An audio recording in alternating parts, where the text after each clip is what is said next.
여러분 안녕하십니까.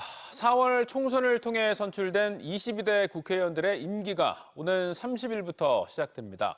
총선 기간 많은 공약들이 제시됐지만 정작 미래 주역인 우리 어린이들을 위한 공약은 많지 않았는데요. TJB가 어린이날 연휴를 맞아 어린이들이 국회의원들에게 바라는 점은 무엇인지 직접 들어봤습니다. 양정진 기자입니다.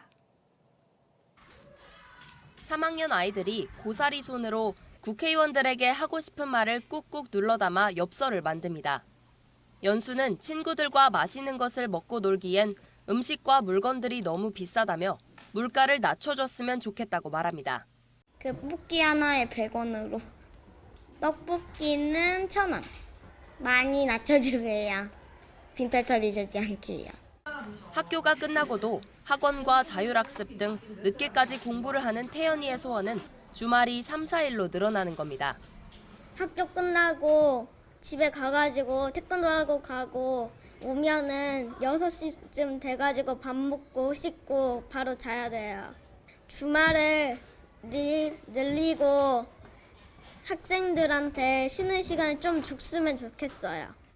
지안이는 학교의 워터파크를, 준성이는 더 많은 장애인 학교를, 민주는 횡단보도를 안전하게 건널 수 있도록 신호등 시간을 늘려달라고 적었습니다. 이번엔 고학년 아이들에게 물어봤습니다. 가장 큰 고민과 관심사는 학업 스트레스와 친구 관계였습니다.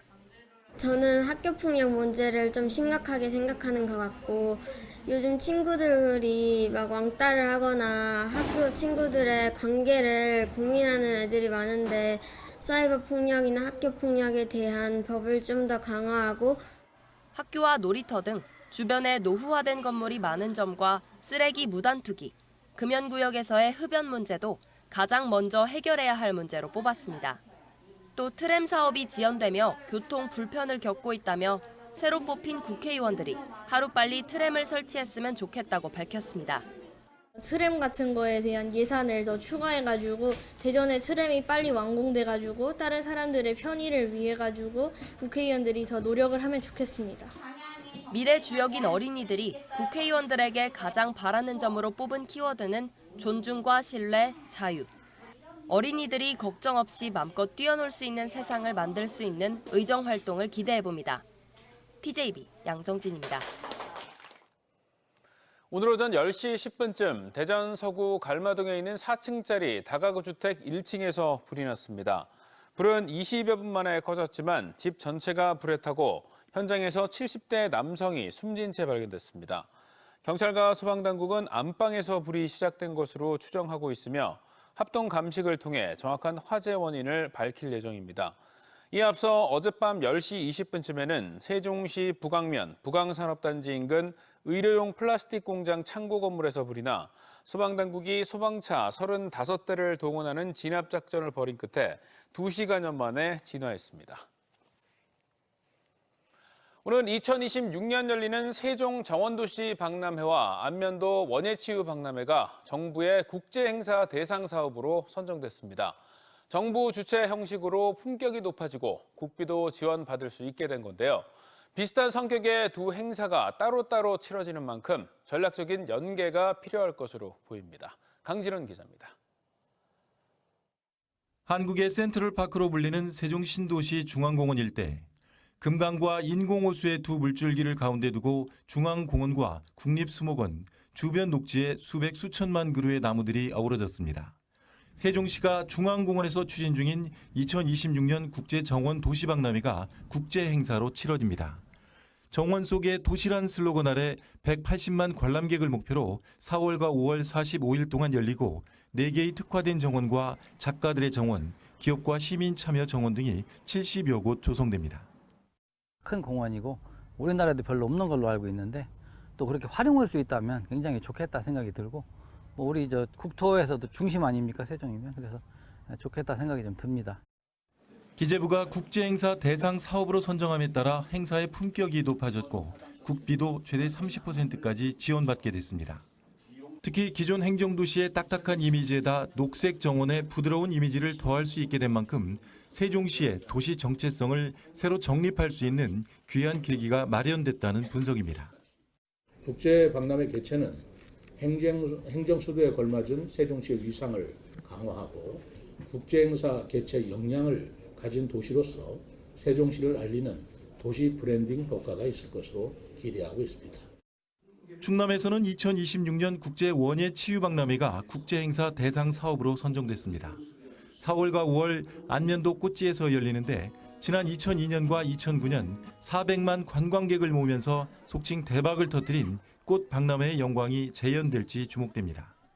하지만 성격이 비슷한 두 행사가 충청권 두 곳에서 비슷한 시기에 개최되면서 경제 효과가 분산될 수 있다는 우려도 있습니다. 기재부도 이를 의식해 두 사업의 연계 방안을 구체화하라고 주문한 상태로 윈윈 효과를 위한 전략적인 협업이 절실하다는 목소리가 나오고 있습니다. TJB 강진원입니다.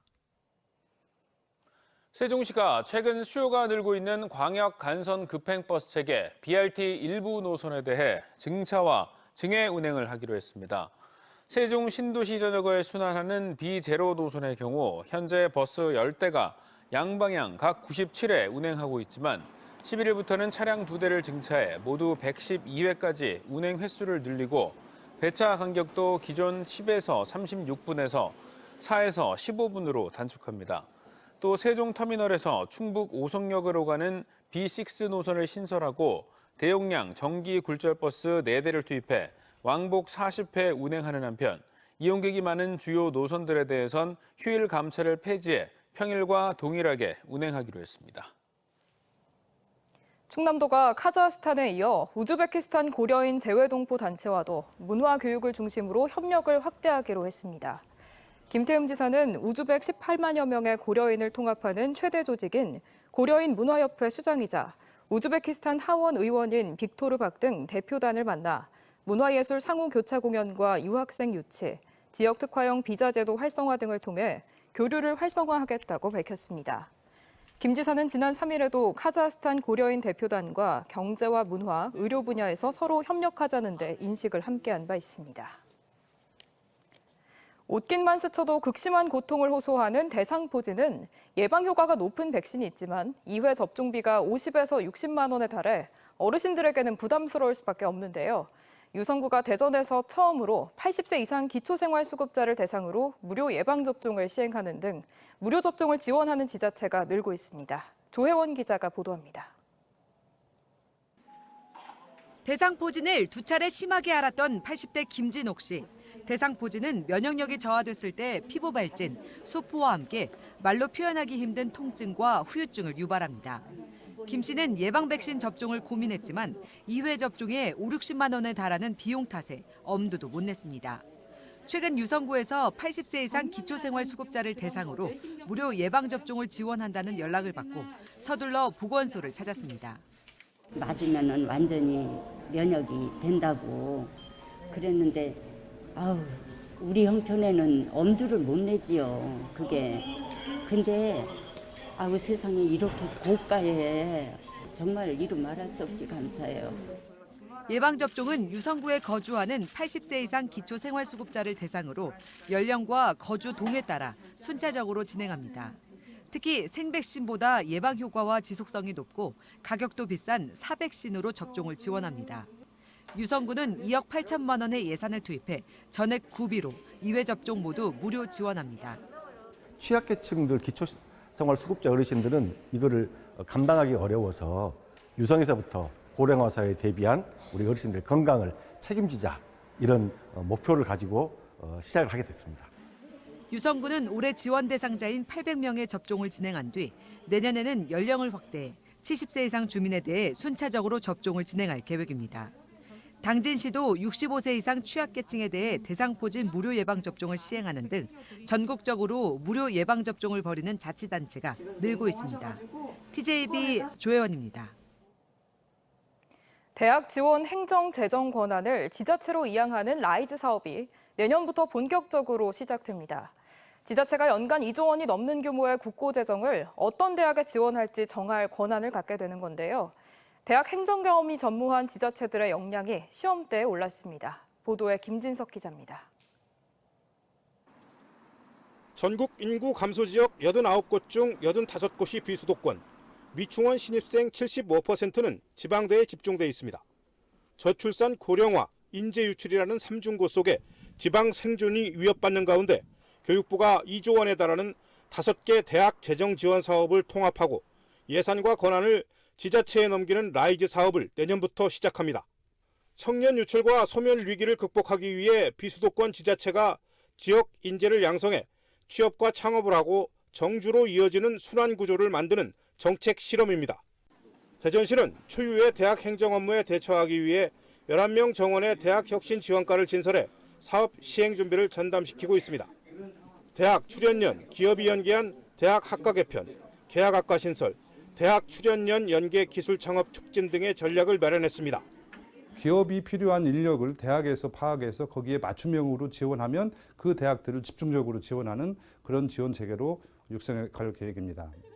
충남도는 지난해 17개 시도 가운데 가장 먼저 지방대 혁신을 이끌 라이즈 센터 가동에 들어갔습니다. 대학 지원 사업 선정, 평가, 관리 등을 맡게 되는데 2025년까지 3개 팀 24명까지 확대할 예정으로 도내 소재한 지역 대학들의 경쟁력 강화에 최선을 다한다는 방침입니다. 충청남도는 이곳 라이즈 센터를 교두보로 대학과 기업, 지자체가 긴밀히 협력해 대학교육 혁신 기반을 마련하기로 했습니다. 대학 지원에 관한 행정적 권한이 지자체로 넘어오면서 지역대 학사구조 개편, 합리적인 예산을 배분하기 위한 정책 수립 등 넘어야 할 산이 적지 않습니다. 한정된 라이즈 사업 예산을 17개 시도가 나누는 만큼 예산 확보를 위한 대정부 설득, 대학 행정을 담당한 전문 인력 육성도 시급합니다. 대학 간의 벽을 허물고 또 대학의 학사 구조도 수요자 중심으로 개편해서 정말 경쟁력 있는 지역대학으로 발돋움해야 되는 조로의 기회로 삼아야 됩니다. 라이즈 사업의 성공적인 연착륙을 위해 지역대학들이 대학과 대학 간, 대학과 산업체 간 벽을 허물고 긴밀한 상호협력 체제 구축이 우선 과제로 떠오르고 있습니다. TJB 김진석입니다. 코리안몬스터 류현진이 팀의 최하위 추락을 막기 위해 내일 부산에서 열리는 롯데자이언츠와의 방문 경기에 선발 등판합니다. 한화는 올 시즌 초반 무서운 상승세로 단독 선두까지 올랐지만 4월 중순부터 최악의 경기력으로 연패를 거듭하며 현재 14승 21패로 9위까지 내려앉았습니다. 류현진이 롯데전에 등판하는 건 메이저리그 진출 전인 2012년 9월 6일 이후 처음으로 류현진은 롯데 토종 에이스 박세웅을 상대로 시즌 3승에 도전합니다. 대전 하나시티즌이 광주FC와의 원정 경기에서 역전패를 당하며 10위로 내려앉았습니다. 하나시티즌은 광주 축구 전용구장에서 열린 K리그1 11라운드 경기에서 전반 14분 안톤의 선제골로 앞서 나갔지만 후반 광주 이희균과 허율에게 잇따라 골을 허용하며 2대1로 패했습니다. 2승 4무 4패로 리그 9위에서 10위로 내려앉은 하나시티즌은 오는 11일 4위 강원을 상대로 다시 반등을 노립니다.